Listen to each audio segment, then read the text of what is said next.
Washuri, then Damaris Nyambura, Jedida Washeke, Simon Minor, Rehab Wangeshi, Elizabeth Nyakenywa, Millicent Wangoi, the late Paris Modoni, Miriam Nyawera, and Evelyn Wanjogo. She was doting mother-in-law to Nancy Washuri, Anne Waidera, Charles Getahi, Joseph Gedenji Mokaria, Simon Wambogo, Wiri Karaidi, and many others. She was granddaughter to Kimathi Washuri, Mukami Washuri, Madenge Washuri, Wanjiku Washuri, the late Kimathi Waithaka, the late Mukami Waithaka, Wanjiku Waithaka, Nganga Waithaka, Kimathi Mwangi, Washuri Mwangi, Kafungo Mwangi, Wangeshi Mwangi, Mukami Mwangi, Nyamwero Maina, Mukami Maina, Stella Maina, Susie Maina, Lena Maina, Kimathi Maina, Mwaneki Maina, Wanjiro Karadhi, Monio Karadhi, JJ, Mukami Karadhi, Wangari Wambogo, Mukami Wambogo, Millicent Wangoi, Wamboi Jane, Mukami Jane, Wairina Jane, Nganga Jane, Dongo Gitahi, Gafura Gitahi, Mukami Gitahi, Muremi, Kimathi Gidenji, Mukami Gidenji, Wanjiro Gidenji, Nyambura Gidenji, the late Mukaria Gidenji, and many others. She was a great-grandmother to Johari Washuri and others, James Waithaka and others, Kevin Washuri and others, Caroline Jerry, Margaret Wanjiro and others, Emmanuel Wemmer and others, Zemra Mathia and others, Aiden and others, Washira and many others, great-great-grandmother to Bernard Kaforo and others, Eben Kimani and James Kimani, the church. Mukami has been a Christian since she was a little girl and joined PCEA Church through trials and tribulations that she came with life. She decided to immerse herself in church and got baptized by immersion at Rimuru by a church called Holy Ghost Fellowship. She used to preach to all about God, which led her to join the church, the Heroes of Faith Christian Fellowship. Mukami Kimathi, the freedom fighter. Mukami was triggered to join the Mau Mau movement after an incident that happened while she was in level 3. While in class, they heard cries of agony nearby. She ran out of class to the scene, and to her shock, a man was being beaten for not being able to pay for cattle dip fee and other taxes. Unfortunately, the villagers lost his life while being beaten in that moment, responding with the sheer courage she chose to fight. May our loving grandma, sorry, I'll have to proceed. As a fate would have it, Mukami Kimathi would marry the great Field Marshal Dedan Kimathi, Washuri. This gave her the chance to fully contribute to the struggle for freedom. She was a fighter, a symbol of unity among freedom fighters, the Mau Mau. An informant, she fought while remaining true to her femininity. She gave birth to her children right in the thick of the resistance. Her loyalty was tested when she was arrested and detained with the aim of getting information about Field Marshal Dedan Kimathi. Mukami Kimathi endured torture and remained loyal to the movement, therefore sustaining the resistance with her very life. Work. She migrated from Nyeri to Nyandarua in the year 1964, where she bought the land in Njabini, South Kinangop, where we are at the moment. She was once a councillor in her days in Nyandarua County. She loved her children so much that she did many jobs from as far as Teto location to Deya Kirinyaga constituency. She was a hard-working farmer and a great community worker. She has been a mentor to many and very generous even to the church, as she hived a piece of her land to donate to her church. She often used to carry a bite in her bag that she used to share with everyone who came her way, regardless of class. She was a freedom fighter who fought for independence during the struggle for independence. She was detained alongside the former First Lady, Mama Ngina Kenyatta, where they used to make marks together. She was a very prayerful woman who woke up at 3 a.m. each day to pray for her children and the country. She was the first civilian to use the presidential podium during the Kibaki era. She was later appointed as an advisor to the governor of Nyandarua County on the 4th of December 2019. She served diligently for the 33 months until the 25th August 2022. Ailment. She was hit by a stroke in the year 2015 and had been admitted severely at Nairobi Hospital until her ultimately demise. She has been of good health before she was hit by a stroke.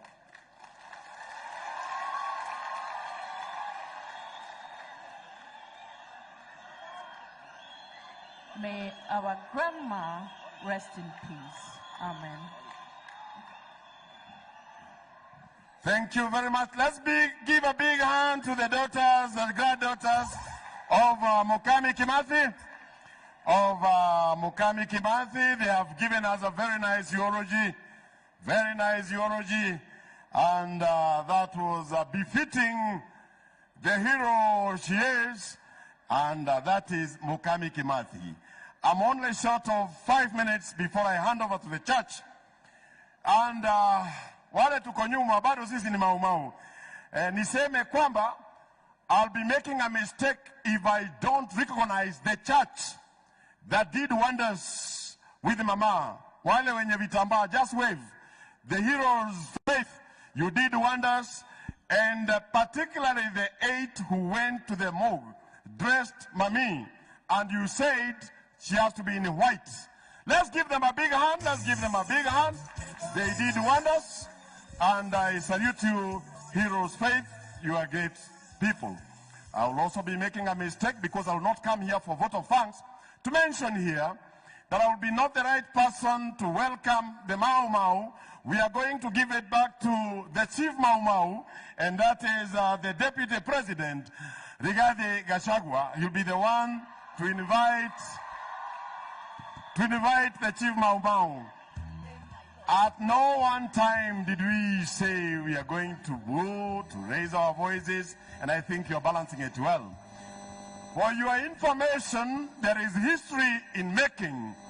Mukami Kimathi has forced a handshake between the deputy president, the president, and the prime minister. So give them a big hand, because it has happened in the Louvre of the Mau. It is important to mention that, Gitonga. Having said that, tutulie sasa. Tutulie, I'll also be making a mistake, Your Excellency, to fail to mention that you met this lady in your office as the Deputy President of the Republic of Kenya. Not that you had not met her. There was a delegation. She came, you talked. And so, Madam Miriam, I was just saying, the President maybe did not meet her as a President, but met her as the Deputy President. And when the hospital bill showed up, ulituma mtu na akalipiwa na kila kitu ikawa sawa. So, Your Excellency, we have not forgotten that. As the House of Mukami Kimathi, I would also be making a mistake not to mention that His Excellency, the Right Honorable Prime Minister, has also been with the family. It's good to mention that, Your Excellency. When our son, the firstborn of this family, as Dedan Kimathi, was leaving for India for further studies, he gave us 40,000. We have never forgotten that. The Right Honorable Prime Minister Raila Odinga, you have also visited this house. Kwa hivyo, handshake imefanyika wapi kwa Muka? Imefanyika wapi? Thank you very much. I'm through. By the way, that is not my work. Forgive me for going overboard. The last one. The very last one, Gitonga. Wale watu wote sija recognize na mulifanya kazi ya ziada kufika hapa. Forgive me if I have not mentioned your name. But the person who, the last beats, the heartbeats, alikufa na mama ni Garoya. Where are you, Garoya? This young man was able to report to the president whatever was happening that night. And I must thank you. I may not have words, because inform the family. Once inform the family, the office of the president got to know, and we had to announce in the morning. When we have people like this in the society, who am I not to recognize them? I know all of you, even wale my MPs tulisoma nao, sitasema leo. Hata wewe Kioni kama tulicheza naye volleyball, sitasema leo. So yote nime hand over kwa Mr. Gitonga. Bwana Gitonga, I now hand over to the church. I've only taken my 46 minutes, my 42 minutes.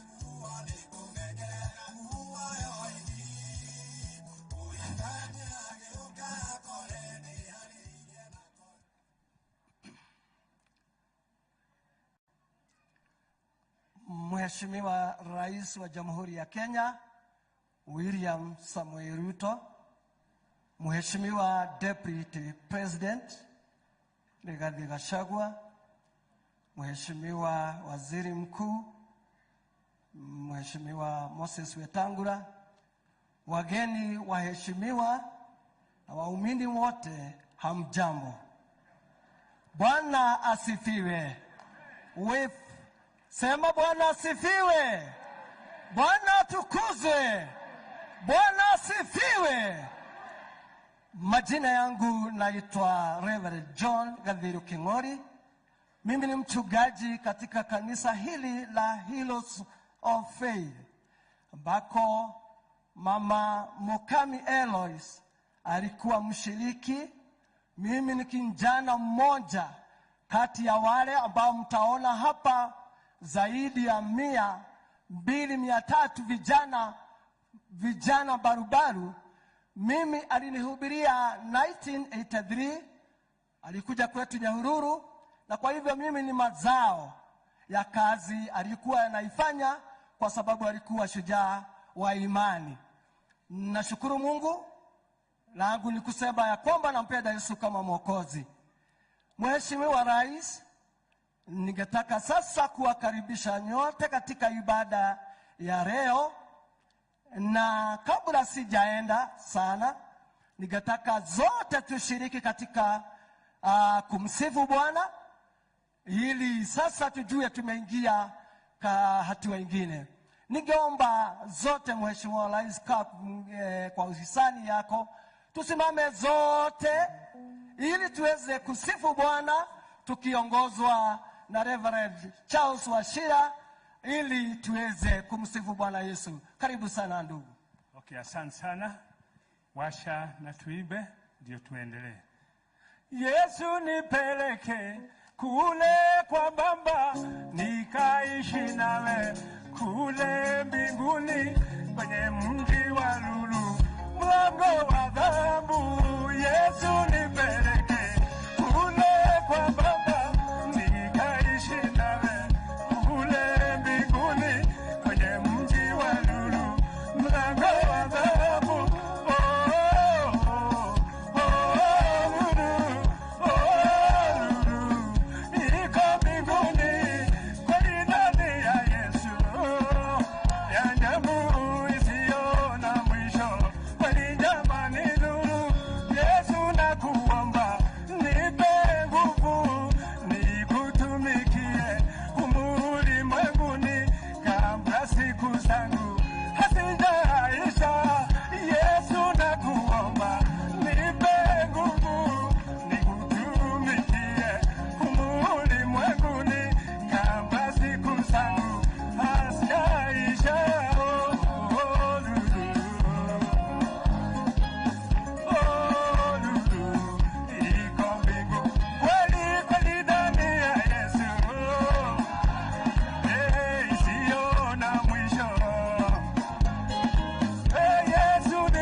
Dikala,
asifiwe sana. Bwana wetu asifiwe. Basi na tukae. Thank you. God bless you so much. Ni kwa sababu ya hapo.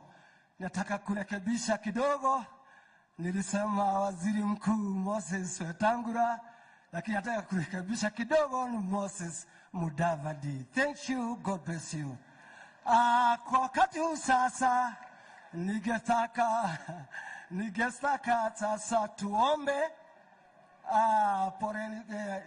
Ni kawaida mwanadamu ndiye huyo huwa nakosea na sio kupenda.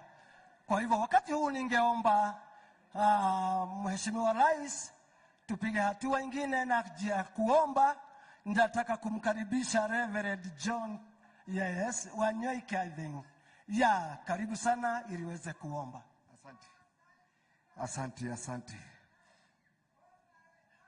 Hii mambo ya protocol inatusubua kama kanisa, lakini Bwana atatusaidia. Hallelujah. Yu Bwana asifiwe. Amefufuka kifo ni Bwana, na kila ulimi kwamba Yesu.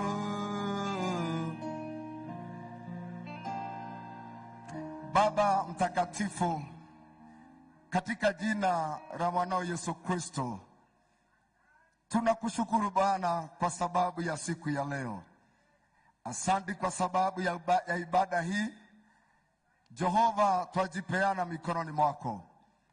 Tunakushukuru Bwana kwa sababu ya wakati Bwana ambao umetupatia mama wetu, na siku ya leo Bwana tumekuja kwa heshima ya mwisho. Ibada ya siku ya leo naifunika na damu ya Yesu. Natangaza baraka za Bwana katika jina takatifu la Yesu. Naja kinyume na nguvu zote na roho wote mchafu, nguvu za giza zinaweza kusubua watu maeneo haya. Twakataa kwa jina la Yesu. Na tunaomba Bwana uwepo wako sisi kama kanisa wakati wa ibada ya siku ya leo. Asante kwa sababu ya kutupatia wageni. Saidi sana rais wetu wa Jamhuri ya Kenya, pamoja na wahuduma wengine. Bwana ukatubariki. Wachungaji wanapoendelea, Bwana uwe pamoja nasi. Hii jamii twaifunika damu ya Yesu. Kwa jina takatifu la Yesu twaomba na kuamini. Amen. Asante sana mchungaji. Mungu aweze kukubariki. Mheshimiwa Rais, nikubalie sasa nimkaribishe atakayetusomea historia ya mama wetu kwa upande wa kanisa, Mrs. Joyce Maina, ili aweze kutusomea historia ya mama wetu vile tumeishi naye, igawaje ni kwa muktasari tu, lakini ni vizuri. Tumkaribishe kwa makofi. Asante sana. Karibu dada wetu. Karibu sana ili uweze kuendelea. Karibu sana. God is good and all the time. Bwana asifiwe. So in front of you is Joyce Maina, ready to read the history of Mukami Kimathi, who has been a heroine in the Heroes of Faith Christian Fellowship. So the late Eloise Mukami Kimathi accepted Jesus Christ as her personal savior in 1978 and was baptized in the same year by the late Bishop Paul Kamau. Since then, she has been a devoted follower of Christ in Heroes of Faith Christian Fellowship, where she has been a member till her demise. Eloise Mukami related well with the Lord and has been an active sister in reading the Bible, intercessory role, guiding the church during meetings, and she was known of never compromising her relationship with the Lord due to her status. Eloise showed great support to the church in various ways, which included spending her money in building churches, mobilizing people, and donating 1-acre plot of land where the Njabini church has been built there, Your Excellency. Eloise Mukami Kimathi related well with all manner of Christians, regardless of their denomination, and she was well known as a good-hearted sister, generous, humble, and always united brethren as a peace ambassador in the church. Eloise Mukami was an evangelist and held leadership positions to all upcoming evangelists. She has helped to administer the Word of God to most parts of the country and beyond Kenya. Due to her selflessness and devotion, the church has grown and has very many branches. Eloise has also supported widows and orphans in her cause of evangelism. As a Church of the Heroes of Faith Christian Fellowship, we pray that our Lord Jesus Christ rests her soul in eternal peace until we meet again. Amen. Rest in peace, our sister, our beloved sister in Christ, Elsie Mukami Kimathi. God bless you all. Tumpigie makofi, asante sana. Nashukuru sana, mbarikiwe dada wetu. Ni kwa sababu ya huduma hiyo. Basi wakati huu Mheshimiwa Rais, nikubalie tupige hatua nyingine ile ambayo sasa ni ya offering ama matoleo yetu, kabla ya kuweza kulisikia neno, ili tuweze hata nasi kupata baraka zake Mwenyezi Mungu. Ni kwa sababu zote twazitamani na zote twazitamani zaidi. Kwa hivyo nataka kuwakaribisha kwa wimbo. Ninaona tunaongozwa pale sasa, wimbo ambao tutakaoimba. Basi utakuwa ni wakati wetu wa kujitolea, na kwa hivyo wale ambao tunasaidiana na wao ushers, basi mfanye haraka sana kwa sababu ya kuokoa muda. Karibuni sana, karibuni sana, karibuni sana. Then chukueni nafasi yenu tafadhali, tafadhali chukueni nafasi zenu ili kazi hii iweze kuendelea. Karibu sana.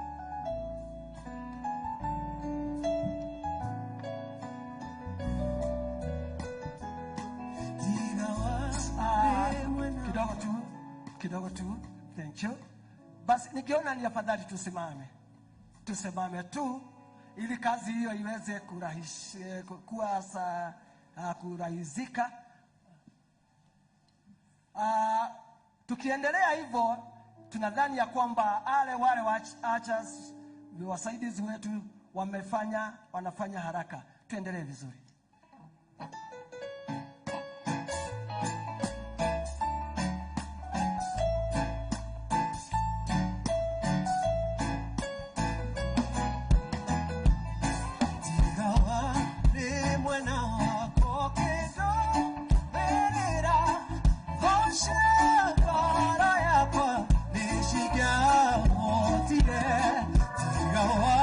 Jala genyo kajera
Basi naomba tuketi.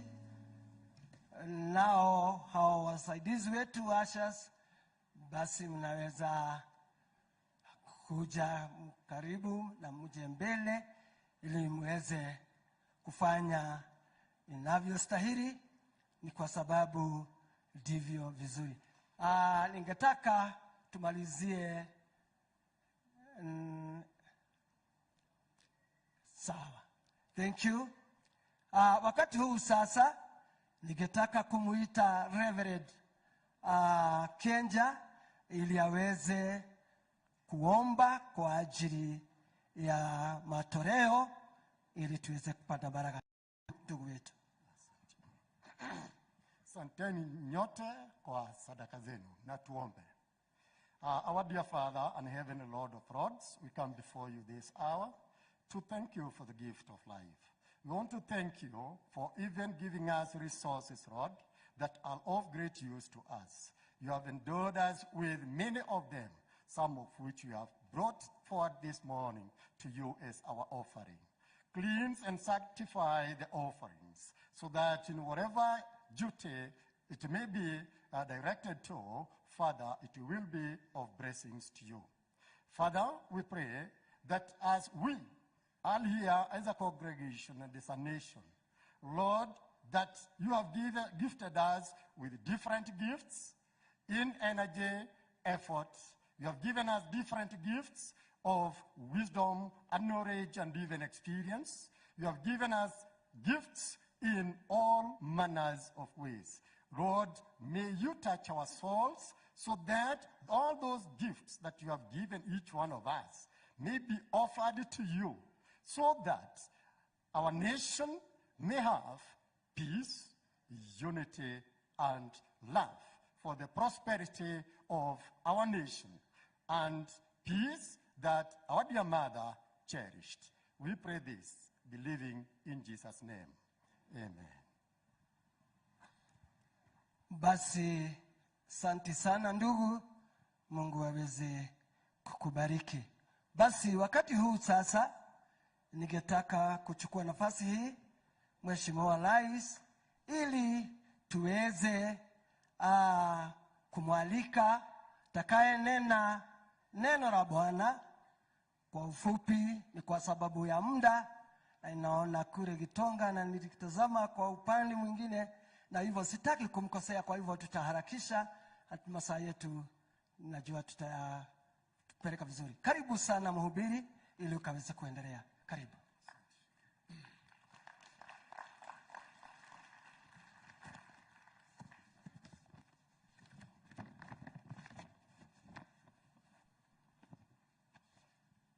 Mheshimiwa Rais Dr. William Ruto, Mheshimiwa Naibu wa Rais Rigathi Gachagua, Mheshimiwa Prime Minister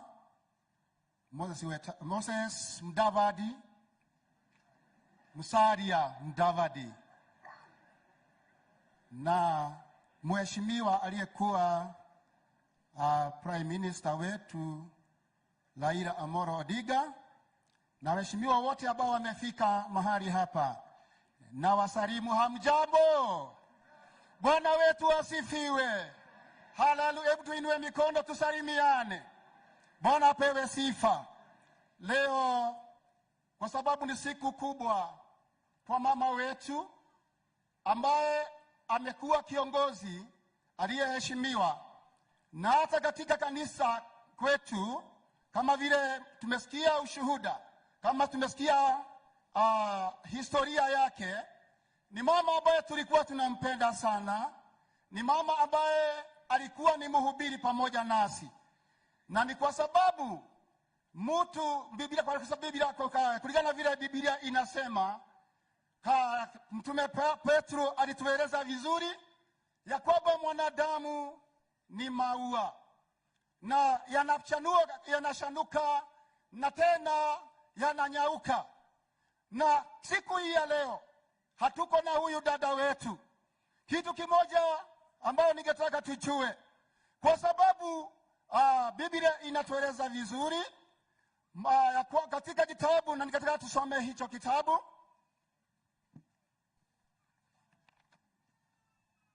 Katika Wakorintho 5 mstari wa 1, maana twajua ya kuwa nyumba na maskani yetu iliyo dunia hii ikiharibiwa, tunalo jengo kwa Mungu, nyumba isiyofanywa kwa mikono iliyo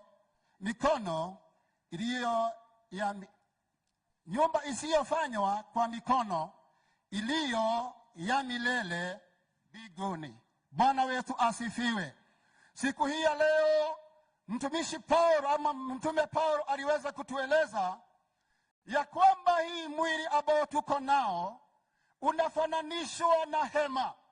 Hema hii ambayo tuko nayo siku hii ya leo sio permanent. Hii temporary. Hii ibada na iweze kupakiwa na ipelekwe mahali ilipotolewa. Hivyo ndivyo alivyotuambia mtume Paulo ya kwamba hii mwili ambao tuko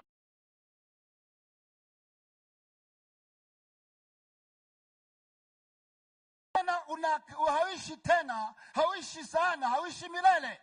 Ni kwa sababu kuna siku ya kuondolewa. Bwana wetu asifiwe sana.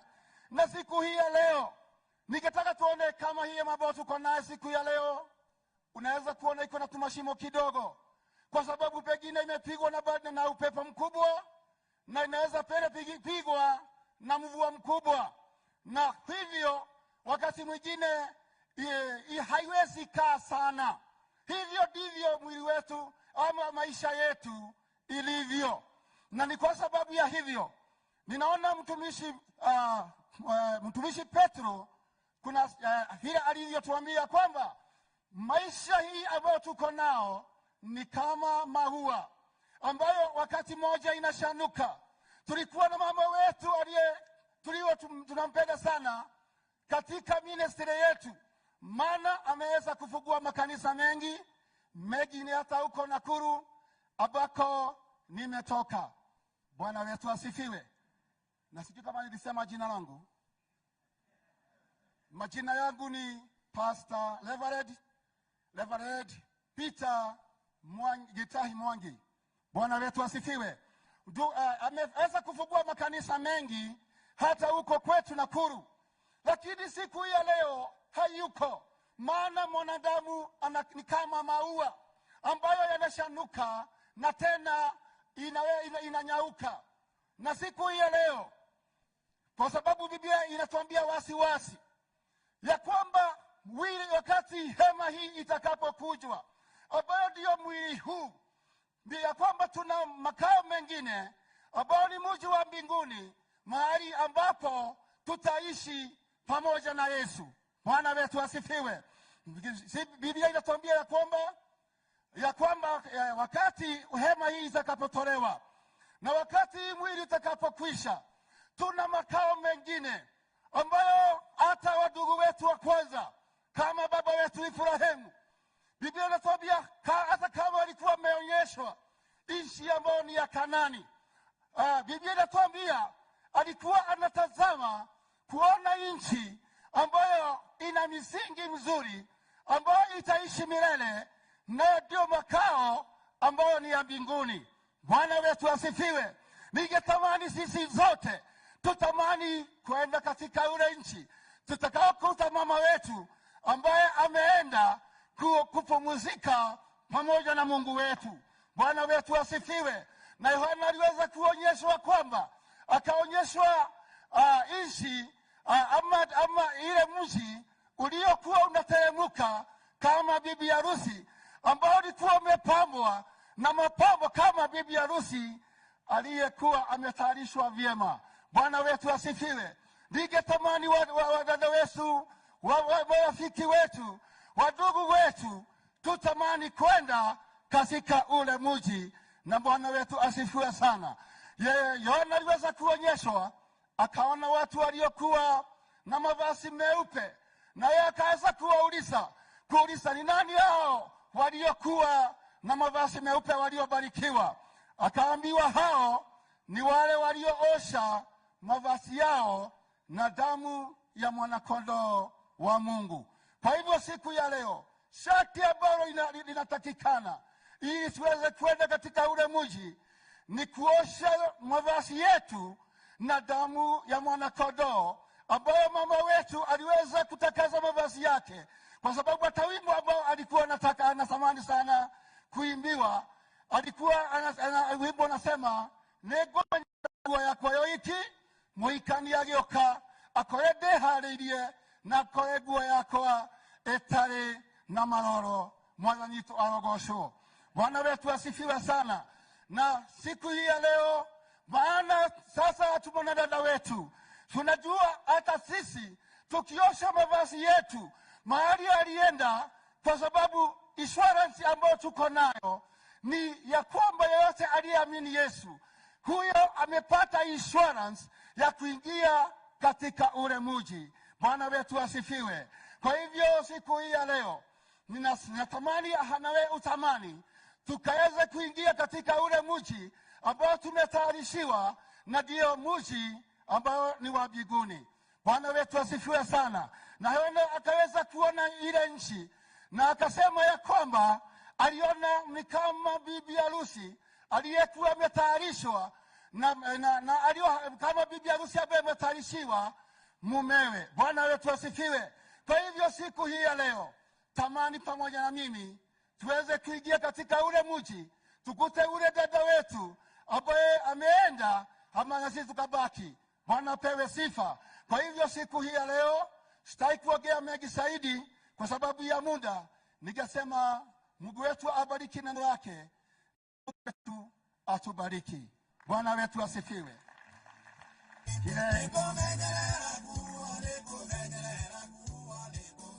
Elangu oyoiki ukakore tiareiria kore. Takuomba kwa ajili ya neno. Bwana, ni asante ni kwa sababu ya wakati huo ambao umetupa neno lako. Tunaliinua jina lako na tunalisifu na kusema ni asante ni kwa sababu ya wakati huo ambao umetupa. Baba wetu, kalibariki neno lako ili likaweze kuingia ndani yetu na kutusaidia ambao wakati hema itakapotolewa na mwili huu utakuwa hauko, Bwana utatuchukua mji wako wa mbinguni tukaishi pamoja na wewe. Haleluya. Bwana wetu asifiwe sana. Wakati huu nataka kumupatia MC wa state ambaye anaitwa Kitonga aweze kuendelea. Mungu akubariki.